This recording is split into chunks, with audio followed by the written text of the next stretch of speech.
चौघासोबत लग्न उरकलं आणि मग भोजनाचे कार्यक्रम सुरू झाले. आता सारखं नव्हतं ते. आता गरज आहे त्याची.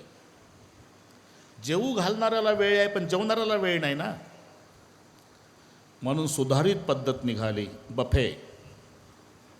कसं दिसतंय ते? शेवटचं मंगलाष्टक होईपर्यंत पाहुणे कोट्याधीश दिसतात, कोट्याधीश. शेवटचं मंगलाष्टक झालं की भिक्षाधीश. आपलं आपलं ताटणं वाटी, लाईनला लागतं, मला द्या चपाती. अरे काय दर्जा झाला. याच्यात बरेच पाटील बसलेले आहे माझ्या पुढं. पाटील घरी पाण्याच्या माठाजवळ बसतो पण माठातलं पाणी घेत नाही, पाटलींना पाणी मागतो. आणि लग्नाला आल्यावर ताटणं वाटे हातात घेऊन लाईनला लागतो आणि जिलबी द्या म्हणतात. काय दर्जा.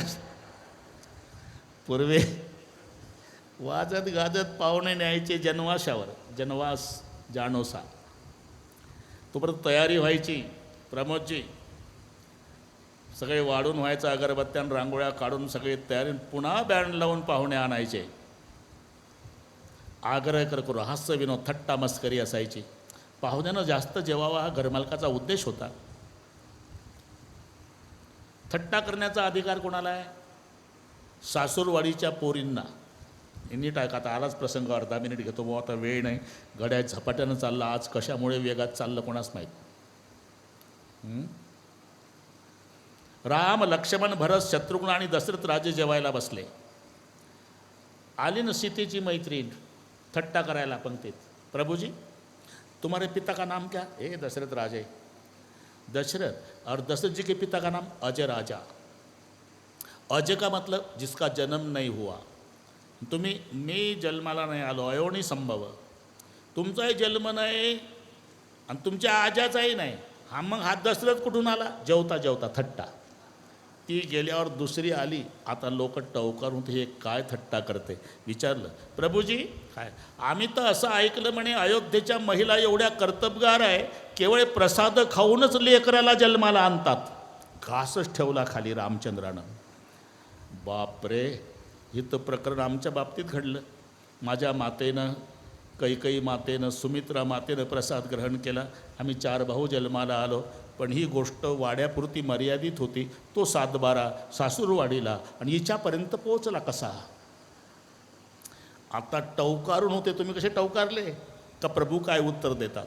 बरोबर आहे सखी, आमच्या अयोध्येच्या महिला एवढ्या कर्तबगार आहे, केवळ प्रसाद खाऊन मुलांना जन्माला आणतात.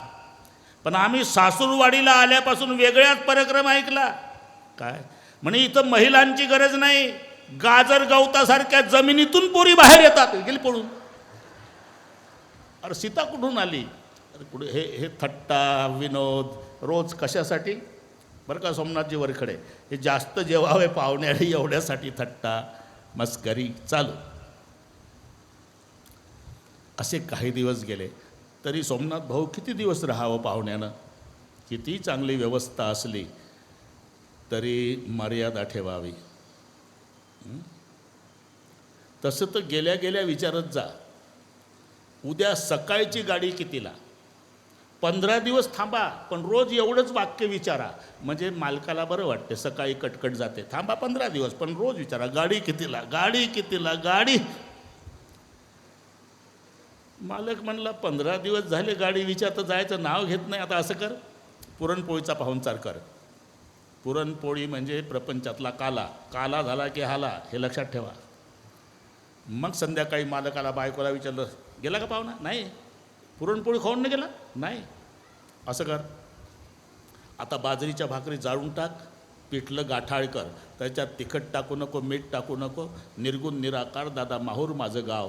ती वैतागलीच होती. तरी पाहुण्यानं त्या तिखट मीठ नसलेल्या पिठल्यासोबत सोमनाथ भाऊ 4.5 भाकरी खाल्ल्या. जातं का ते? आता सकाळी मालकच उठले, चला पाहुणे 15 दिवस झाले, गाडी कितीला, गाडी कितीला, गाडी. चला, यानं सामान भरलं घरमालकानं, घाई घाई मालक पुढं हे मागं, चला गाडी चुकल, चला गाडी. याला चुकवायचीच होती. स्टेशनवर पाहुणा पोहोचला आणि हे मागच, अहो चला लवकर या, चला लवकर या. आली गाडी, यानं तिकीट काढली घरमालकानं.